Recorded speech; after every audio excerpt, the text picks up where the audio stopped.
ಪ್ರಭು ಯೇಸುವಿನಲ್ಲಿ ಅನುಗ್ರಹಿತರಾದ ಪ್ರಿಯರೇ, daily blessing ಅಲ್ಲಿ ದೇವರ ಜೀವವಿರುವ, ಶಕ್ತಿ ಇರುವ, ನಿರೀಕ್ಷೆ ಇರುವ, ದೇವರ ವಾಕ್ಯ ಸ್ವೀಕರಿಸುವ, ದೇವರು ಸಿದ್ಧಪಡಿಸಿರುವ ಅಮೂಲ್ಯ ಸಮಯವಿದ್ದು, ಡೈಲಿ ಬ್ಲೆಸ್ಸಿಂಗ್ ಅಲ್ಲಿ ದೇವರ ವಾಕ್ಯ ಆಲಿಸುವ ಒಂದೊಂದು ವ್ಯಕ್ತಿಗಳನ್ನು, ಅವರ ಬೇಡಿಕೆ ಕೋರಿಕೆಗಳನ್ನು ದೇವರ ಕರದಲ್ಲಿ ಸಮರ್ಪಿಸಿ ಪ್ರಾರ್ಥಿಸುತ್ತೇನೆ. ದೇವರು ನಿಮ್ಮನ್ನು ಅವರ ವಾಕ್ಯದ ಮೂಲಕ ಶಕ್ತವಾಗಿ ಅನುಗ್ರಹಿಸಲಿ ಎಂದು ಪ್ರಾರ್ಥಿಸುತ್ತೇನೆ. ದೇವರ ವಾಕ್ಯ ವಿಶ್ವಾಸದಿಂದ ಸ್ವೀಕರಿಸುವ ಒಂದು ವ್ಯಕ್ತಿಯು ಒಮ್ಮೆಯೂ ಕುಗ್ಗಿ ಹೋಗುವುದಿಲ್ಲ, ನಾಶವಾಗಿ ಹೋಗುವುದಿಲ್ಲ. ದೇವರು ಅದಕ್ಕೆ ಅನುಮತಿಸುವುದೂ ಇಲ್ಲ. ನಮಗೆ ವಿಶ್ವಾಸದಿಂದ ದೇವರ ವಾಕ್ಯವನ್ನು ಆಲಿಸೋಣ. ಪ್ರಕಟಣೆ 1ನೇ ಅಧ್ಯಾಯ 9ರಿಂದ 16ರವರೆಗೆ ವಾಕ್ಯಗಳು.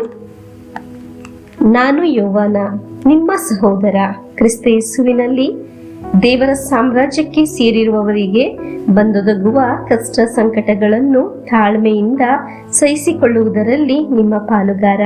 ದೇವರ ವಾಕ್ಯವನ್ನು ಸಾರಿದುದರಿಂದಲೂ ಕ್ರಿಸ್ತ ಯೇಸುವಿಗೆ ಸಾಕ್ಷಿ ನೀಡಿದ್ದುದರಿಂದಲೂ ನಾನು ಪದ್ಮೋಸ್ ದ್ವೀಪವಾಸವನ್ನು ಅನುಭವಿಸಬೇಕಾಯಿತು.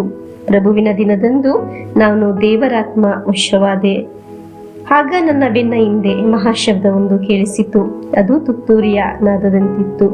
ಅದು ಹೀಗೆಂದು ನುಡಿಯಿತು, ನೀನು ಕಾಣುತ್ತಿರುವುದನ್ನು ಪುಸ್ತಕದಲ್ಲಿ ಬರೆದು ಎಫೆಸ, ಸ್ಮುರ್ನ, ಪೆರ್ಗಮ, ತುವೈತೈರ, ಸಾರ್ದಿಸ್, ಫಿಲದೆಲ್ಫಿಯಾ ಮತ್ತು ಲವೊದಿಕೀಯ ಎಂಬ ಪಟ್ಟಣದಲ್ಲಿರುವ 7 ಸಭೆಗಳಿಗೆ ಕಳಿಸು. ನನ್ನ ಸಂಗಡ ಮಾತನಾಡುತ್ತಿರುವ ಈ ಶಬ್ದ ಯಾರದೆಂದು ನೋಡಲು ನಾನು ಹಿಂದಕ್ಕೆ ತಿರುಗಿದೆ.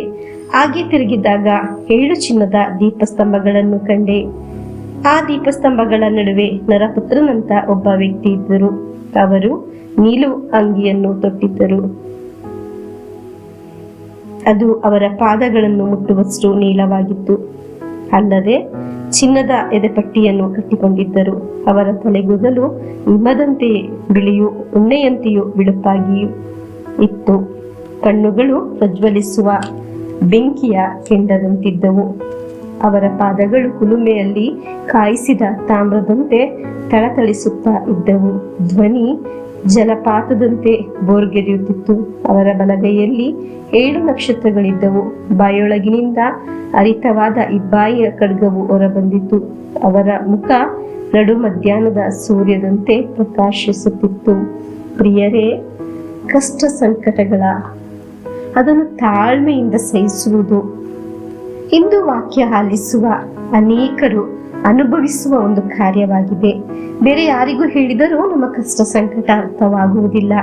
ಸಂಕಟ, ಏಕಾಂಗಿತನ, ರೋಗ, ಹೀಗೆ ಅನೇಕ ಕಷ್ಟ ಸಂಕಟಗಳು ನಮ್ಮೆಲ್ಲರಿಗೂ ಇದೆ. ಪ್ರಿಯರೇ, ದೇವರು ಎಲ್ಲಿಯೂ ನಿನ್ನನ್ನು ಬಿಟ್ಟು ಕೊಡುವುದಿಲ್ಲ, ತೊರೆದು ಬಿಡುವುದಿಲ್ಲ. ನೋವಿನಿಂದ, ಏಕಾಂಗಿತನದಿಂದ ಇರುವ ಒಂದು ದ್ವೀಪದಲ್ಲಿ ಆಗಿರಬಹುದು. ಕಷ್ಟ, ತಾಳ್ಮೆ, ಸಹನೆಯಿಂದ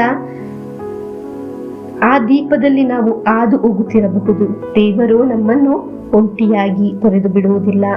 ಸಮಸ್ಯೆ ಬರುವಾಗ ಅರ್ಧ ದಾರಿಯಲ್ಲಿ ಬಿಟ್ಟು ಹೋಗುವ ಮನುಷ್ಯರನ್ನು ಕಾಣಬಹುದು, ಬಂಧುಗಳನ್ನು, ಸ್ನೇಹಿತರನ್ನು ಕಾಣಬಹುದು. ಆದರೆ ದೇವರು ನಮ್ಮನ್ನು ತೊರೆದು ಬಿಡುವುದಿಲ್ಲ. ಹಲ್ಲೆಲೂಯಾ.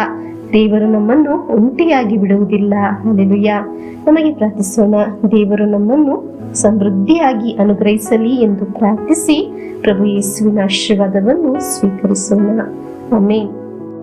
ನಮ್ಮೇ ಪ್ರಭು ಯೇಸು ಕ್ರಿಸ್ತರ ವರಪ್ರಸಾದವು, ದೇವರ ಪ್ರೀತಿಯು, ಪವಿತ್ರಾತ್ಮರ ಅನ್ಯೋನ್ಯತೆಯು ನಿಮ್ಮೊಡನ ಇರಲಿ.